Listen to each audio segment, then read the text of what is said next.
സൂറത്തിൽ 6 നില കെട്ടിടം തകർന്നു വീണുണ്ടായ അപകടത്തിൽ മരിച്ചവരുടെ എണ്ണം 7 ഇന്ന് രാവിലെ 6 മണിയോടെയാണ് അവശിഷ്ടങ്ങൾക്കിടയിൽ നിന്ന് 7ാമത്തെ മൃതദേഹം ലഭിച്ചത്.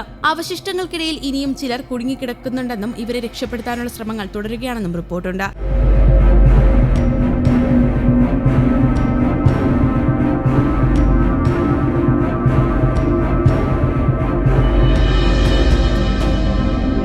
അവശിഷ്ടങ്ങൾക്കിടയിൽ നടത്തിയ തിരച്ചിലാണ് 7 പേരുടെ മൃതദേഹങ്ങൾ കണ്ടെടുത്തത്. രാത്രി മുഴുവൻ തിരച്ചിൽ തുടർന്നു. തിരച്ചിൽ ഇപ്പോഴും തുടരുകയാണ് എന്നാണ് സൂറത്തിലെ chief fire officer Basant Parikh പറയുന്നത്. രക്ഷാപ്രവർത്തനത്തിന് കൂടുതൽ സംഘത്തെ നിയോഗിച്ചിട്ടുണ്ട്. സൂറത്ത് പോലീസ് കമ്മീഷണർ അനൂപ് സിംഗ് ഗെലോട്ട് രക്ഷാപ്രവർത്തനങ്ങൾക്ക് നേതൃത്വം നൽകാൻ സ്ഥലത്ത് ക്യാമ്പ് ചെയ്യുകയാണ്. രക്ഷാപ്രവർത്തനത്തിന്റെ തുടക്കത്തിൽ അവശിഷ്ടങ്ങൾക്കിടയിൽ കുടുങ്ങിയവരുടെ ശബ്ദം കേട്ടതായി പോലീസ് സ്ഥിരീകരിച്ചിട്ടുണ്ട്. രക്ഷാപ്രവർത്തനം ആരംഭിച്ചപ്പോൾ ഉള്ളിൽ കുടുങ്ങിയവരുടെ ശബ്ദം ഞങ്ങൾ കേട്ടു. ഒരു സ്ത്രീയെ ഞങ്ങൾ അവശിഷ്ടങ്ങൾക്കിടയിൽ നിന്ന് ജീവനോടെ രക്ഷപ്പെടുത്തി ആശുപത്രി മാറ്റി. 5ഓളം പേർ ഇപ്പോഴും അകത്ത് കുടുങ്ങിക്കിടക്കുന്നുണ്ടെന്ന് ഞങ്ങൾ സംശയിക്കുന്നു എന്നും ഗെലോട്ട് പറഞ്ഞു.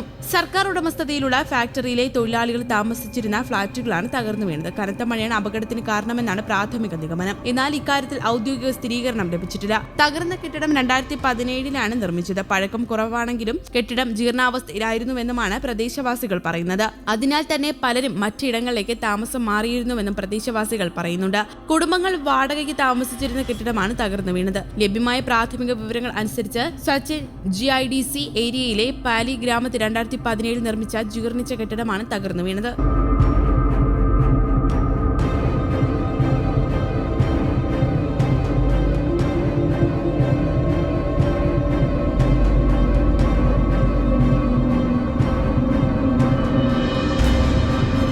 കഴിഞ്ഞ കുറച്ച് ദിവസങ്ങളായി പ്രദേശത്ത് പെയ്ത കനത്ത മഴയാണ് അപകടാവസ്ഥയിലുണ്ടായിരുന്ന കെട്ടിടം തകർന്നു വീഴാൻ കാരണമായത്. ഡെപ്യൂട്ടി മേയർ നരേന്ദ്ര പാട്ടീൽ ഉൾപ്പെടെ നിരവധി മുതിർന്ന പോലീസ് ഉദ്യോഗസ്ഥരും മറ്റും സ്ഥലത്തെത്തി രക്ഷാപ്രവർത്തനങ്ങൾ നിരീക്ഷിച്ചു വരികയാണ്. കെട്ടിടത്തിൽ 30 ഫ്ളാറ്റുകളുണ്ടെന്നും 5 മുതൽ 6 വരെ കുടുംബങ്ങൾ ഇവിടെ താമസിക്കുന്നുണ്ടെന്നും സൂറത്ത് പോലീസ് കമ്മീഷണർ അനുപം സിംഗ് ഗെലോട്ട് പറഞ്ഞു. കൂടുതൽ പരിശോധനയ്ക്കായി ഫോറൻസിക് സംഘം ഇങ്ങോട്ട് തിരിച്ചിട്ടുണ്ടെന്നും അന്വേഷണത്തിൽ വീഴ്ച വരുത്തിയെന്ന് കണ്ടെത്തിയവർക്കെതിരെ ശക്തമായ നടപടിയെടുക്കുമെന്നും പോലീസ് കമ്മീഷണർ കൂട്ടിച്ചേർത്തു. കെട്ടിടം ജീർണാവസ്ഥയിലായിരുന്നുവെന്നും NDRF SDRF ടീമുകൾ സൂറത്തിലെ യാത്രയിലാണെന്നും കളക്ടർ അറിയിച്ചു. എത്ര പേർ കുടുങ്ങിക്കിടക്കുന്നു എന്നതിനെക്കുറിച്ച് കൂടുതൽ വിവരങ്ങൾ അറിയാനുണ്ടെന്നും പോലീസ് കൂട്ടിച്ചേർത്തു.